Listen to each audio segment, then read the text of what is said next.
President Hart and City Council members. I received copies of the IAB Sergeant's chronologies. I have to say that it doesn't take much to see from reading the chronologies that there was no attempt to conduct a complete, full, and unbiased investigation regarding our complaints. According to the chronologies, except for Jacob's tamper with 3-question administrative review, no interviews of the subject officers have been conducted. Now, this council has seen me many times before. You know that I'm a former law enforcement officer, so let me say it again. When the level of trust in the integrity of members of our police department is so severely damaged, members of the community are not likely to feel safe. An interesting note, it has been 210 days. Chief Jacobs is allegedly under investigation. According to the IAB SOP, if there is an ongoing investigation, any investigation should only last 120 days. Okay, another interesting note is since the release of the Gardner video, Safety Director Pettis, Councilman Mitchell Brown, who was the chair of the Public Safety, City Attorney Zach Klein, and Columbus Mayor Andrew Gardner have refused to meet with State Representative Kent. That's something to think about. You can't hide from the truth. Thank you. Thank you, Mr. Turner.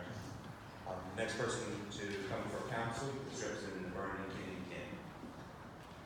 Welcome back to council, Representative.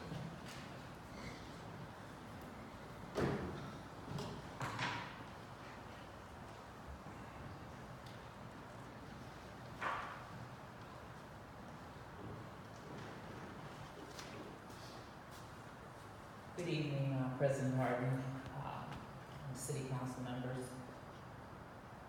On July 18, 2018, President Hardin, you stated, "We are a legislative body and every member of this council is concerned about community safety, especially when it comes to children." Yet, according to the chronologies received from the Division's Public Records Division, 4 months after that statement, neither Jacobs, Gardner, nor Fulton have been interviewed with regard to the criminal allegations lodged against them. And in fact, according to the chronologies copied to council, the only interview conducted was the tampered with less than 5-minute administrative interview of Jacobs on June 7, 2018. How does it make our community safer, especially when it comes to our children, when our own law enforcement is obstructing a full, complete, and unbiased investigation, and to an officer self-confessing on a video deposition in a court of law that he is sending child abuse reports to his junk mail?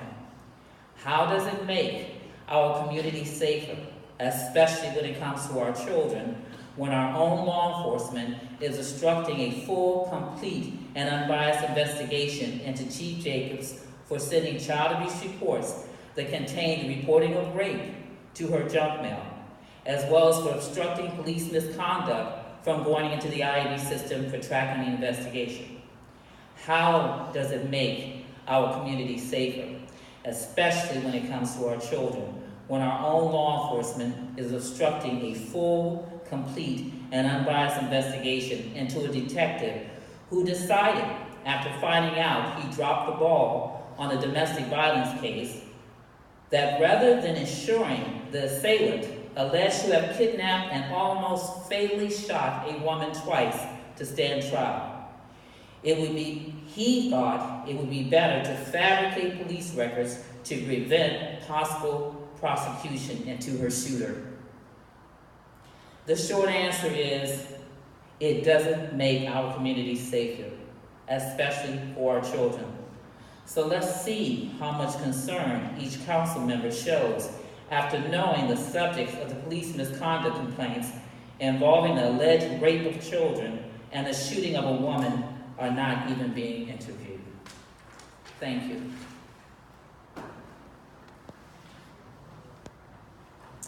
Thank you, Representative Kennedy Kent.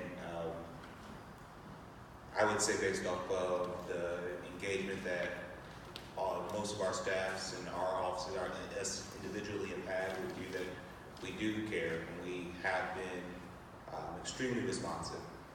I look forward to getting you the